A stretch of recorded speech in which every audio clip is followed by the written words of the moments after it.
নমস্কার। আগের দিন দেখাচ্ছিলাম যে আমাদের বাড়িতে ধান চলে এসেছে, আর বাড়িতে নতুন ধান এসছে যখন পিঠে পুলি তো খেতেই হবে নতুন চালের।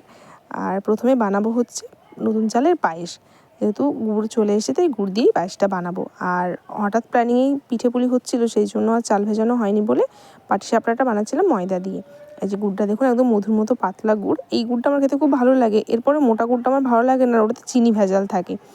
তারপর আমি বানাচ্ছিলাম, আর প্রথমবার আমি পিঠে বানাচ্ছিলাম পাটিসাপটা। আর প্রথমবারে এতটা পারফেক্ট হয়ে যাবে আমি বুঝতে পারিনি। ময়দার বলে হয়তো এতটা পারফেক্ট আমি করতে পেরেছি, চাল দিয়ে বানালে হয়তো আমি এতটা পারফেক্ট প্রথমবারে পারতাম না। আর পুরে দিয়েছিলাম খিরসার পুর আর কি, কারণ নারকেল ফারকেলও ছিল না বাড়িতে। আর সন্ধ্যেবেলা প্ল্যানিং হলো, তখন নারকেল কুড়িয়ে করাটা একটু চাপ লাগছিলো, সেজন্য খিরসার পুর করেই পাটিসাপটাটা বানিয়েছিলাম। আর এত ভাল লাগছিলো দেখতে, আমি এত সুন্দর করে বানাতে পারছিলাম।